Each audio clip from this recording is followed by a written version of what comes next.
Well, good afternoon, everybody. We want to thank you for taking another moment to meet us in the break room. And I am so excited to have with us here today Dr. Michael Cormack.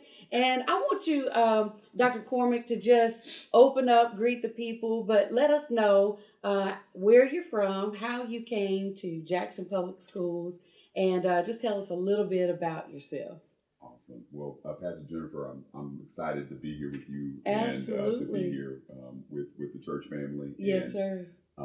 So just a little about me. I'm originally from Portland, Oregon. Okay. I grew up in the Pacific Northwest. Okay. And then after college, I found my way to Mississippi. Yes. And so I'm actually entering my 18th year in education. Wow. And all of that has been in service to the students in Mississippi. I started teaching in the Mississippi Delta in Indianola. Oh, wow. For several years. I met my wife, and kind of the rest is history. We have 3 children, and they're awesome. all students here in JPS. Yes. So just excited to be here and to serve as the chief of staff for Jackson Public Schools. Yes. And prior to that, I've been an elementary school principal in the Delta in Cormack County. Yes. And then prior to coming to JPS, I was the CEO of the Barksdale Reading Institute. Very good. And so did work in teacher professional development and literacy supports around our state. So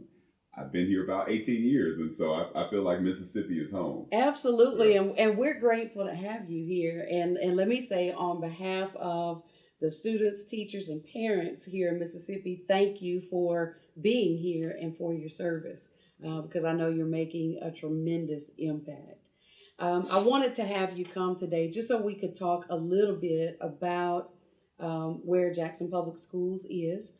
And I'm sure one of the questions that you hear quite often, probably on a daily basis, is what does the forecast look like for Jackson Public Schools? You know, when can we expect for the students return to in-person instruction?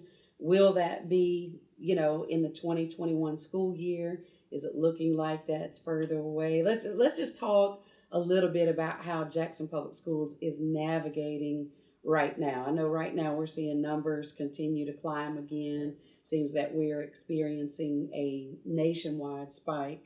So let's talk about that first and foremost. How is Jackson Public Schools navigating where we are? Yeah, so there's a lot to navigate. Yes. This is a year like no other. Absolutely, right? So, absolutely. Back in the summer, our superintendent, following the numbers, Dr. Green, made the decision to move to a 100% virtual model. Right. And so right now, our scholars are learning virtually, and that's been different for everybody. Absolutely. That's been a pendulum swing for everybody based on in-person instruction, but really the decision was made based on protecting our scholars' health and that of our staff members, and just wanting to make certain that we were making the best possible decision based on the data and the science and following those numbers. Our plan currently is to be 100% virtual through this first semester, but we're following the numbers. We're actually looking at that. Dr. Green and others on our senior team are part of a call with Dr. Dobbs, the state health officer. Absolutely. So that we can get that information. We report out based on school incidents of COVID. Sure. Fortunately, with limited children in the building, we've been able to really manage those numbers and such that, I feel like it has been a responsible choice for us. Sure. As we think about January, though, I mean, that's a conversation on everybody's mind. And as a JPS parent as well, my wife is home with our kids supervising virtual learning, and she could not be more eager to go back. Yes. But we're watching the numbers right now. We're engaging with a number of stakeholders, supporters in the community, with parents. Dr. Green had a call yesterday with a teacher advisory group. We'll be meeting with a convening of our principals. We just want to make certain that it's informed by the community, and that a decision as weighty as this is weighed by what the science is telling us, and then also what we're going to be able to support well. one of the things that we're really excited about is that we have been able to make some major investments in technology. Yes. That any day now we're awaiting devices which will move our district to one-to-one technology. Okay. So every student will have a device, and we've actually ordered a substantial number beyond just even one-to-one, such that we'll have a refreshing cycle, so that those older devices will be able to refresh with new ones. Good. And be able to kind of think through. And so we're embracing the challenge of this time, and we're so appreciative of supporters like the Jackson Revival Center to to support the district in this crazy year. Absolutely, and we're happy to partner with you guys. As with you, we want to make sure that we're supporting the students, the parents, the staff, everybody, because when our students succeed, our cities, our state succeeds. That's and so it's definitely something that's near and dear to our heart. What are some of the good things? I know you just mentioned the fact that you're able to provide the students with one-to-one technology. What are some of the positive things that have come out of the pandemic that may not have happened otherwise? Because, we hear a lot of people discussing the challenges, but let's talk about some of the positive things that have actually come about as a result of this. Right. So I've started referring to the positives as kind of our collateral beauties. Yes. That we didn't anticipate, but that have been collateral beauties. So I think one, of course, is this shift to one-to-one. Yes. We had not planned for nor had the budget to support one-to-one technology. Right. Due to federal funding and then a state effort in that respect. I think it's really pushed us to move to one-to-one, and I think that that's going to be great in terms of supporting 21st century skills for our young people, the ability to be able to navigate that technology. I think as well, it's also propelled our teachers in supporting students virtually and through technology and building those skills. Students are learning to type, they're learning to navigate these technologies, they're learning how to convey their ideas both in orally and in written communication. So I think that that's huge. But a secondary, I think, beauty of this process has been that it has really forced us to put a laser-like focus on social and emotional supports. Sure. Given that we can't be physically present with students, the counseling supports, the need to provide for virtual mentorship, it's really propelled us into thinking about how we support students and their well-being in a time where you can't be in the room, and to kind of reimagine what that looks like. One of the things that we've also been heartened by is the levels of parent engagement that we've seen. Yes. So as a concrete example, when in the spring, one of the things that we do for students with special needs, we have what's called an IEP meeting, an individual education plan meeting. Yes. And that involves, the student and their parents. And traditionally, when we were in buildings, that would involve the parents coming to the school. And then, there was a mixed kind of attendance record in terms of that. I think one of the beautiful things that it's propelled us to do is to engage parents differently. Yes. So the Zoom conference, phone call conferences, born kind of out of necessity. We saw a huge uptick in participation in those IEP meetings and the supports for our English language learners in those conversations. And so I think kind of an unintended but positive consequence has been the levels of parent engagement. Folks want to help. And we know that and that's they want to engage. That's absolutely. Right. That's absolutely key. I'm grateful to hear about that. Share with us some of the systems implemented to navigate educating our children during this pandemic. Yeah, so a huge asset has been our child nutrition department. We've worked to meet the needs of those, our families that are food insecure during this time. Yes. We're appreciative of the support of Jackson Revival Center and in that effort. Yes, sir. But we have a lot of needs and a lot of families and students that depend on our schools, not only for, the primary charge was education, but for, hot meals. That's right. And so our team really was galvanized around that effort and have been heartened by the community support, really just kind of taking our children and embracing them and seeing ways that they can help. And so that's been a huge effort in terms of supporting that. Right now, we have 15 of our school sites, which are open for breakfast and lunch. Great. And they offer the grab and go delivery of meals. We've also, one of the systems that we've implemented is our transportation department, our school buses run the regular routes and do drop-off meal delivery service. Oh, phenomenal. And then for a number of our students that are not able to connect with us because they currently don't have a device, either a district or a personal device, they're able to work from an instructional packet, and then they can also drop off those instructional packets on the bus routes. And so we've, taken some of those bus drivers who might have been out of work under ordinary circumstances and re-envision their work to provide for those meal services and packet pickup for those students that are on instructional packets. And so I think it's just, those are two systems that have been really key during this time. I think that's phenomenal too, because basically any excuse to not participate has been eliminated. At the same time, everybody has the opportunity to play a significant role in making sure that our students succeed. So absolutely. I think that's great thinking. Has the pandemic challenged the district financially? Because we know pre-pandemic, there were lots of financial challenges. So has this really stressed the district, or with now federal funding being made available, has that helped? So the federal funding and the state funding has been huge.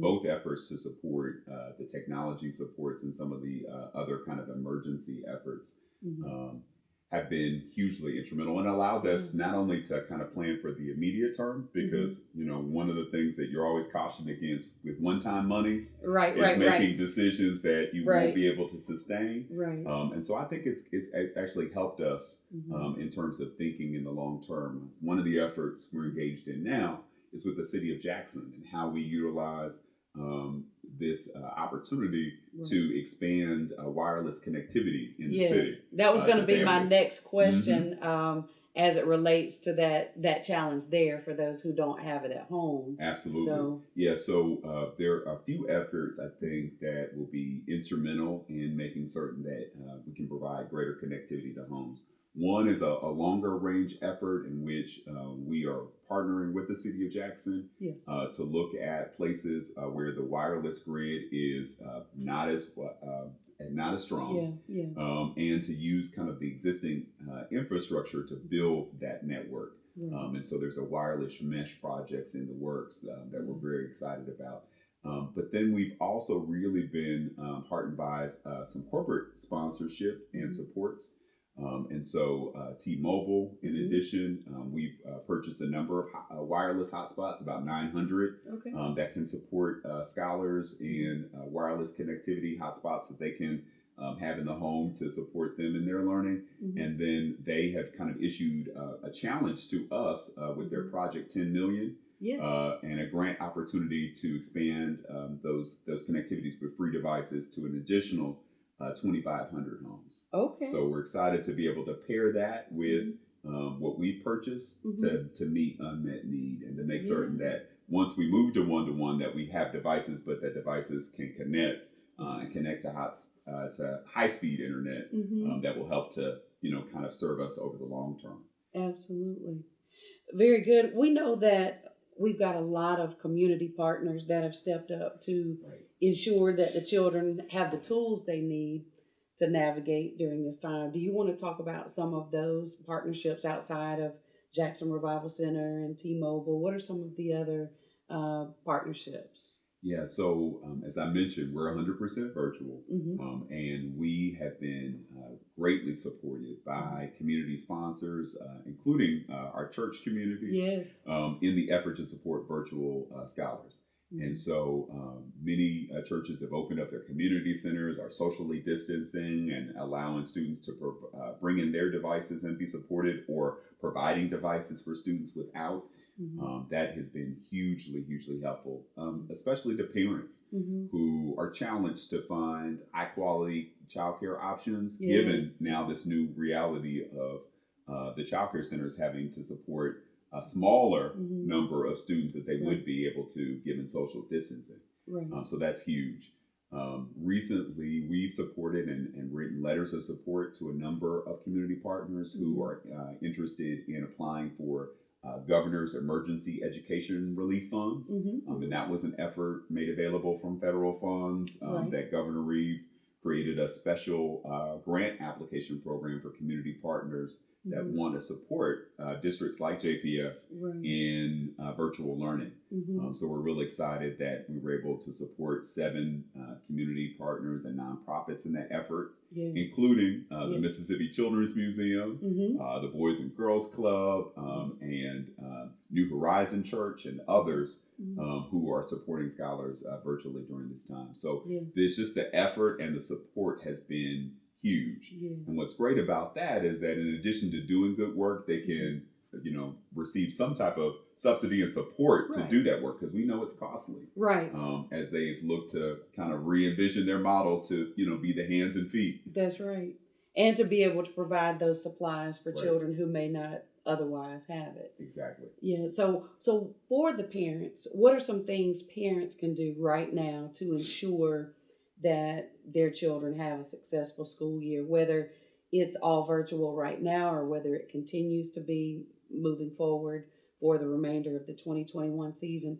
What are some things parents need to be, what can they do and what do they need to be looking at during this time Yeah. to ensure the success of their scholar? Yeah. So our parents and families have been tremendous. And so Yes. my admonition would be let's continue to do Yes. some of these things that have given us some success. Yeah. I think, providing a space in your home Mhm. routinely that your scholar can engage and can be connected. And so whatever quiet space you can designate or routine and consistent space you can designate Mhm. is great.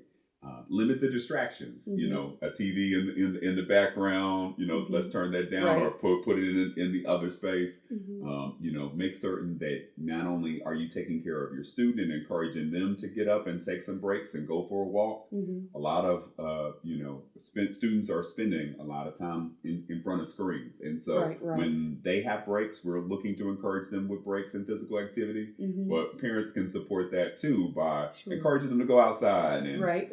go for a bike ride or go Mhm. for a walk. Those kinds of things that are good in balancing just Mhm. the time that they're spending in front of screens because this is a challenge. Yes. And they can stay engaged and connected.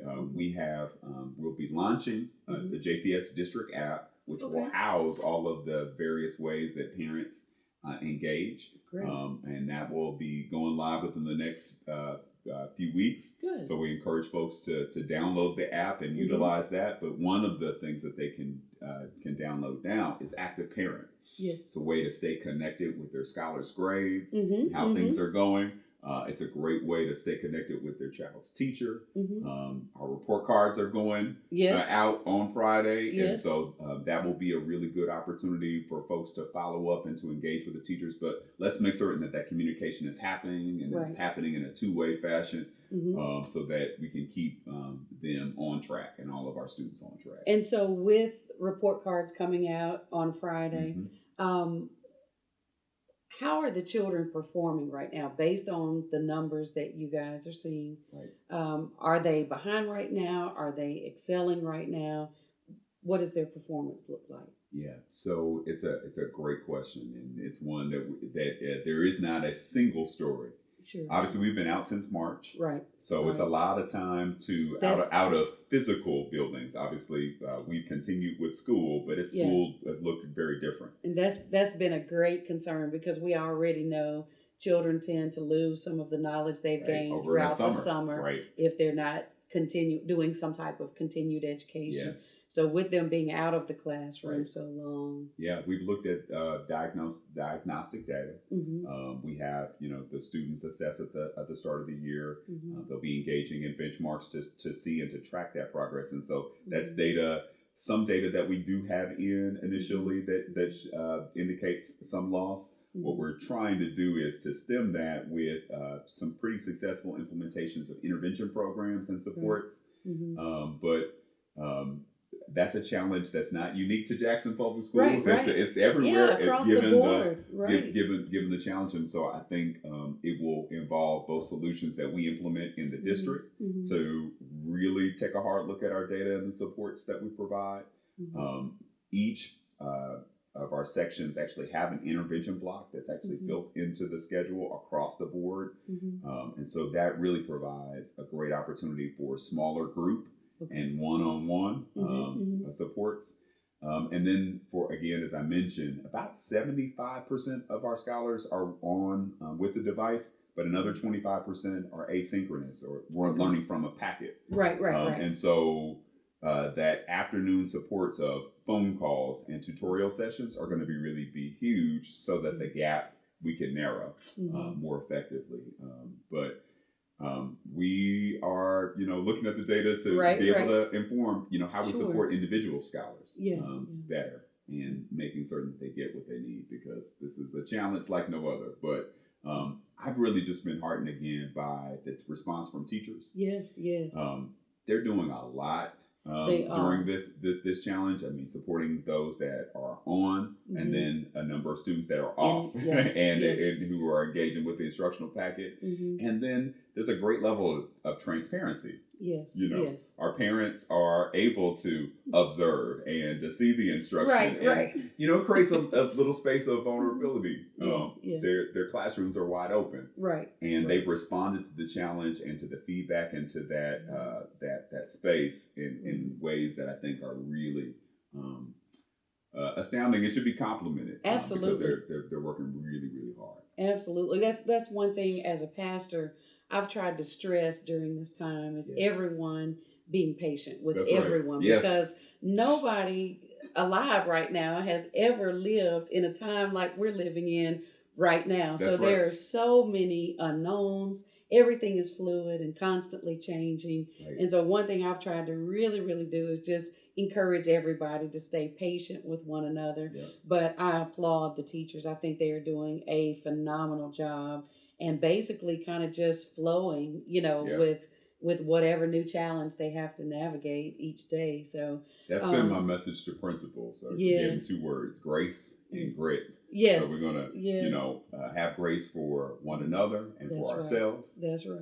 We have a high bar for ourselves, but we have to understand that that's going to be challenged during this time. So a bit of grace for everybody that they encounter, for their teachers, for parents and families. Yes. Given the challenges, and then grit. Let's stay working hard. Let's think about all the ways that we can support our scholars and families during this time and push ourselves to be better. And so it's a balancing act. That grace and a little bit of the grit to help to get us through. So I have another question for you. So what are we doing as far as truancy? I know when children were in the building receiving in-person instruction, from time to time you may have an issue with children who are just not showing up to school for whatever reason. Have you guys been able to put anything in place? I know there are a million things, to navigate, but have you been able to do anything as far as those students who maybe have not come to receive a packet or they're not online?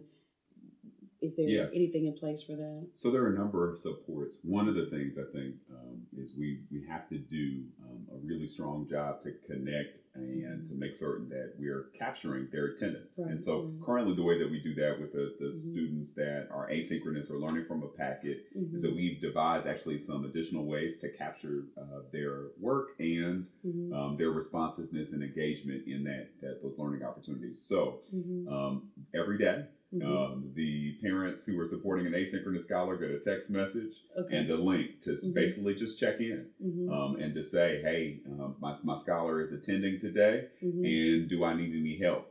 And they can indicate that, and then that triggers for the teacher the need to follow up with a phone call and support with the work that's happening with the packet. So that's the kind of the first and primary piece, because the packets are collected each week and they represent a week of attendance. There are actually sheets in the packet that denote each day. And so when we don't get one of those packets returned, there are a set of phone calls and other supports that go out.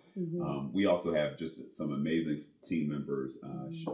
Sean Terrell. Mr. Terrell is our dropout prevention coordinator. Mm-hmm. He actually goes to homes and has a team of truant officers that work to support scholars that haven't touched in with us. Mm-hmm. In each of our 7 high schools and other high school programs, support and provide a list to Mr. Terrell and to others on that team to make certain, hey, we haven't heard from this particular scholar, but let's go to the home, let's engage with the parents, let's make certain that we can connect. And so those home visits are essential. Yes.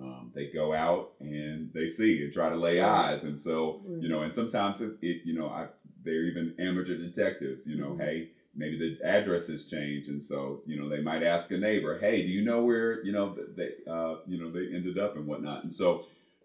Those are all the kinds of levers of support that go into supporting students that are not attending regularly. Attendance was always an issue, and then it just becomes more acute right now. Right. And so those supports have to be even more robust, which is why we wanted to make it easy for parents to check in over a mobile device and say, hey, I'm here. Hey, I need the support. But then ultimately, we're working just to reduce the number of students without a device. And so we've been really appreciative of fraternities and sororities and churches and community partners who've stepped in the gap and said, hey, here's a device. Here are some computers that we can make available. And we've seen that number even narrow while we await the arrival of all of the devices that were purchased back in July. We've been wrestling with the supply chain issue. Right, because everybody's trying to get them from every state. That's right. Exactly. That's right. So, and so that's been a challenge, but folks have embraced the challenge and look for ways to help. Very good. Well, listen, I want to thank you for your time. You have shared some very valuable information. Is there anything else that you would like to share with those who are watching today, if they've got students that are enrolled in Jackson Public Schools, or perhaps some teachers may catch it later on? Anything else you want to share? Just want to say thank you. Thank you to everyone who has looked to support scholars and families during this time. We are so appreciative, and we can't do it without you. And so we appreciate your support. We want to our hearts are filled with gratitude for this time. It's been a harrowing time. Yes. We haven't done everything right. We've done a lot of things right as well. And so we just, we are so appreciative, though, of the support of our team and of all the champions who are standing on the sidelines and pitching in a hand to support our scholars and families during this unprecedented time. Absolutely. And my desire is that everyone who has come alongside JPS would continue keep that same energy. Come alongside. That's right. Keep that same energy as we continue to move even beyond the pandemic, whenever that may be. Right. But I believe if everyone will continue putting their hand to the plow, so to speak, we can truly continue to make a difference. Absolutely. Well, thank you for all that you do, and thank you for the information shared today. Sure. And we want to thank you guys for taking the time to join in on this conversation today. And listen, if you're being blessed, we want you to share this with a friend, invite others to come and watch. And we're going to ask you to meet us again next week, same time, same place, as we come together for another great conversation. I pray you guys have a great rest of the day, great rest of the week, and we'll see you next week. God bless you.